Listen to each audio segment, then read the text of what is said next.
Well, welcome to the Après Sail post-show, the ITM New Zealand Sail Grand Prix. What a weekend we've had here. I mean, unprecedented action, drama. It's been all on, hasn't it, from day one? And let's take a look back at the highlights of all the action we had yesterday.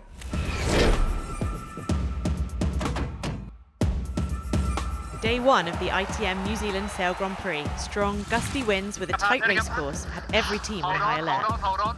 Get it. North Star having to take evasive action out there. I don't see them. Tight in the pack. Emirates GBR. Wow, drive it like you stole it, Dylan Fletcher. Oh, it's brilliant out the middle by Rock Launch, but it's a sprint now. Bond's Flying Rouge. Slingsby's got a hammer down. We lock the access. Bond's Flying Rouge, Black Foils and DS Team France were separated by just inches on leg 3. Slingsby split away and found the pressure to give the Aussies the edge they needed to separate them from the pack. Right now it is the Bond's Flying Rouge, the three-time champions. They are out in front, guys. You've got DS Team France sitting in second as the Bond's Flying Rouge gets the Emirates winning moment here on day number 1, race number 1. France fought hard for second, and New Zealand had to settle for third. Very nice, guys. Just early on board the Swift. Artemis racing at the top. They're going to be able to absolutely drop the hammer. Race 2 saw Artemis try to get across the top of the fleet, but Mubadala Brazil's inside line gave them the advantage until the bottom gate. And at mark number 1, that is a thing of beauty. All 13 teams racing for the whole shot as Mubadala Brazil and Los Gallos out in front. The reigning champions bounced back from a poor race 1 and clawed back valuable places. Look at this here. Emirates GBR 9th to 2nd, and if you can overtake boats on a day like today, you're going to be doing pretty well. But Artemis are going to dive inside here. They have got the right of way. Outeridge, I can put money on it, will have put a protest on Los Gallos there. He's tried to dive inside. He had the right of way. That'll be interesting how that one goes, because that looked very, very tight. And the Emirates winning moment goes to the home team. The Black Foils take the win in race 2. Canfield out of the top of the line, absolutely on fire, and Phil Robertson at the bottom. It should be Red Bull Italy that lead at Mark 1 from here. And as they approach mark number 1 here in race number 3, Phil Robertson coming awfully close, and the Black Foils collide with DS Team France. Racing abandoned. 2 athletes were sent to hospital. The safety team secured the crew and the F-50s, ending the day in Auckland. Well, yeah, I'm joined here in the studio with Hannah, obviously co-commentator, and I mean, what an end to the day yesterday, Hannah. Yeah, day 1 was full of action, wasn't it? We had top-end conditions, 13 boats on a really tight racetrack. The first 2 races, we had close quarters races. We had so many near misses, crosses, lots of position changes going on, but some really epic racing. But I think the story of the day from day 1 was obviously that crash collision between DS Team France and the Black Foils. Real shame to see 2 injuries, but we wish the best to both of those athletes. But it just goes to show that balance between pushing the boats really hard and finding where the limit is. And on that first reach to Mark 1, the boats are so close together, they're reaching the top speeds that they'll see on the course, and just a couple of errors there leading to that collision, unfortunately. Yeah, I mean, I think it's so important to remember, isn't it, that they're true racers, aren't they? And it would be a crime not to look back at that in a little bit of more detail. So I think we're going to go and take a look at it. We've sort of broken it down, a few pauses in it, and we first see the boats coming off the start line here. We can see them lined up. Bottom of the line, we've got we've got Italy in here, we've got New Zealand, and we've got France, and they're going to be the people here. We can see Italy are well lined up. They've got the downwind end of the line. They're going to be fastest coming, but the boats are pretty well apart at the moment. You can see right at this moment in time, you've got Italy, you've got France, and then you've got the Black Foils in the middle. And as we pause it here, Black Foils are aiming straight at the mark. Big gap between them and Italy, and they're actually forward of France. They've broken that overlap, but they want to try and push. Can they get themselves over the top of Italy and drive things in? At this point, as they push, they get very high on the right height, and look at the gauge closed down between the 2 boats. There's a massive overheight there. They get overheight, they get a big leeway slide. All that white spray, that's just air ventilating around the foils.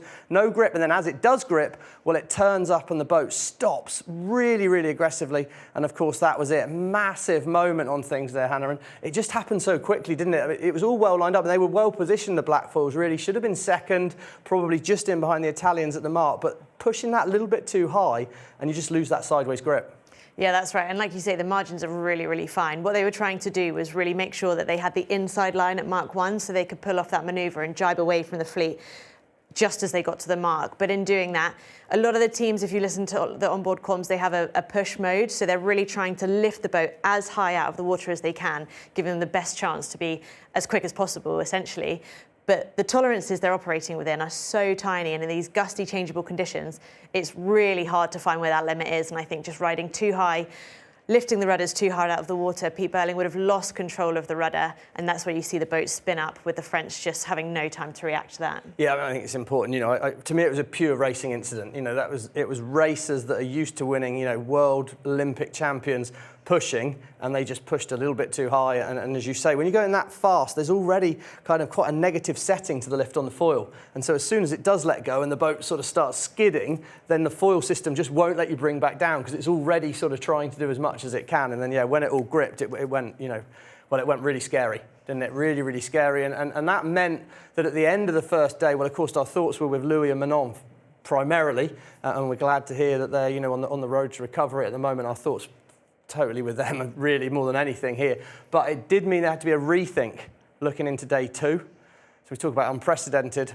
Well, actually, we've been practicing it, haven't we, in rehearsals and looking at it, but we ended up with a split fleet scenario. As the fleet in SailGP is growing, you know, the league's growing, there's more and more boats, we split the fleet. And, you know, what was the thinking behind that, do you think?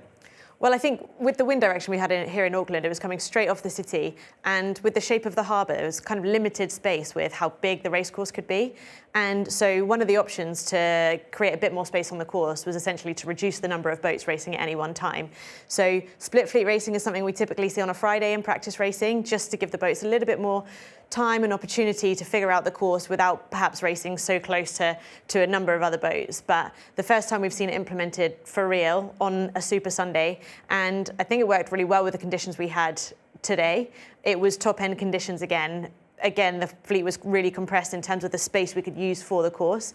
And so it just opened things up and just created a little bit more space for all the teams on the course. Yeah, I think if you want to take this sort of stadium-style racing to different venues, you've got to be adaptable like that. A bigger course, you can have more boats on it because there is naturally a bit more space, but it was a really tight thing. And one thing I found quite interesting was you've got to then take the results from the first day, which had France at the top of the leaderboard and had the black foils, even with their penalty, still in fourth. And that meant then you end up with a bit of a make-up in the groups. And I think one thing we might see going forward, if this does happen, is you end up with two quite different groups. You've got Emirates GBR, Germany, Deutsche Bank, Mubadala Brazil, North Star in Italy, because the black foils and France couldn't race. And then you had what I felt was a bit of a super group at the bottom there, with the Bons Flying Roos, Artemis, Rockwell. You know, I mean, it was a packed group, that Group B, wasn't it?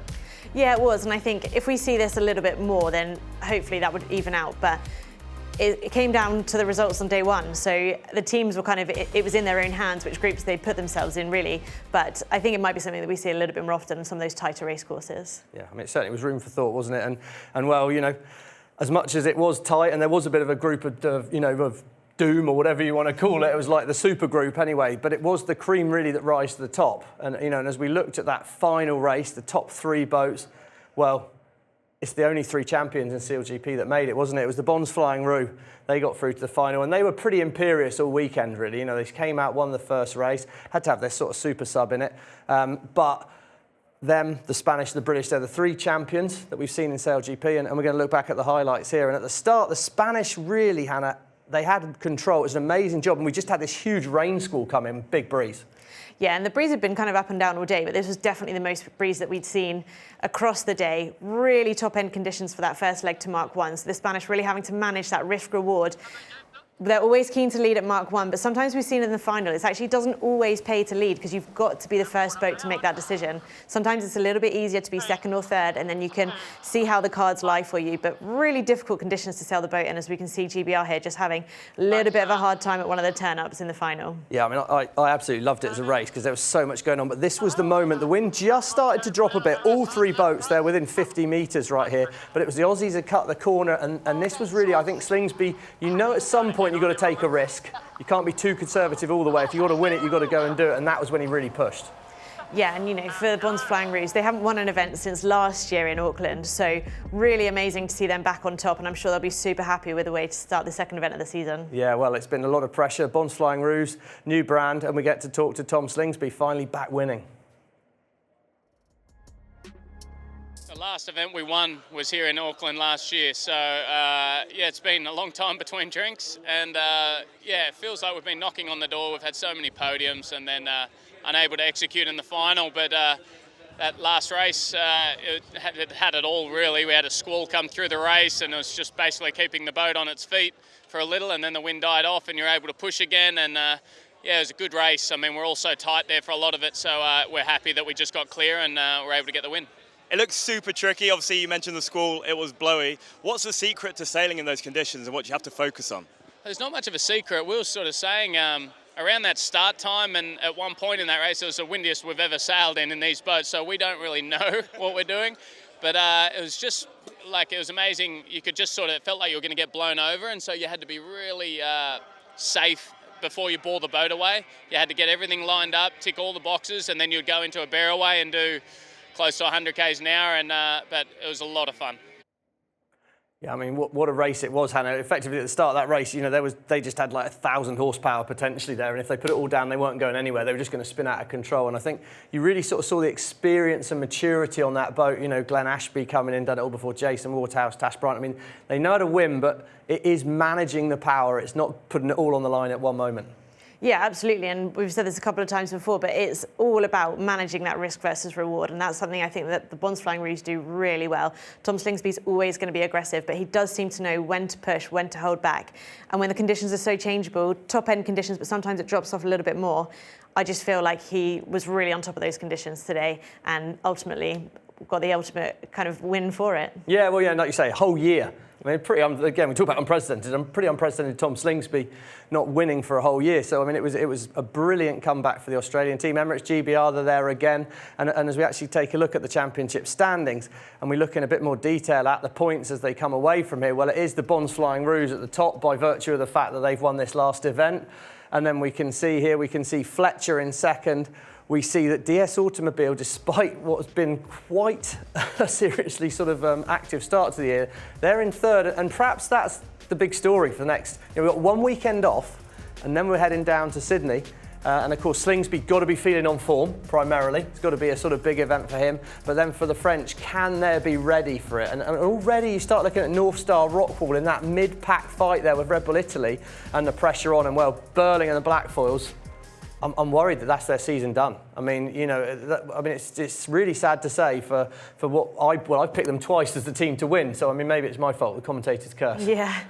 Well, I know we've said thank you to the tech team a number of times, but I think they've got plenty of work on to fix all of the damage that was created this weekend. So hopefully we'll see those teams back on the water as soon as possible. But I think for the Bonds Flying Rouge and Emirates GBR, dream start to the season. Some of those teams that are more mid-table, we're 2 of 3 of these Southern Hemisphere events now, so they're going to be asking questions. The performance as the season goes on is going to be in question, so they've got to raise their game. The season can get away from you really quickly, so it's all about building that momentum and picking your way up the leaderboard. Yeah, picking your way up, and I just think, if you sailed in Sydney, I've only sailed there once. I mean, I think of it a bit cheesy, but it's like sailing's theatre of dreams. To me, it's like the dream place to sail. So a Sail F50 there, I mean, the sailors must be just absolutely buzzing to get over there. Oh yeah, for sure. I mean, my first SailGP event was in Sydney back in season 2, and the amphitheatre that's created, the number of people that hit the water to come and watch, is just unbelievable. Australians, huge sailing fans. So I think for the Bonds Flying Rouge heading into another home event, massive motivation for them, but it's always one of the best stops on the calendar, and I can't wait for it. Yeah, that's right. We've just got one weekend off, one weekend to wait, and then we've got the KPMG Sydney Sail Grand Prix. And yeah, I mean, I cannot wait to get down there and see the F50s tearing up the harbour. This summer, the world's fastest race on water comes to the famous Harbour City. SailGP is back for the 7th time in this iconic venue. Perfection from Slingsby for iconic racing. New teams, new rivalries. Witness Tom Slingsby and his 3-time SailGP champions, the Bonds Flying Rouge, take on the world's best. It will all come down to a winner-takes-all final. Don't miss out.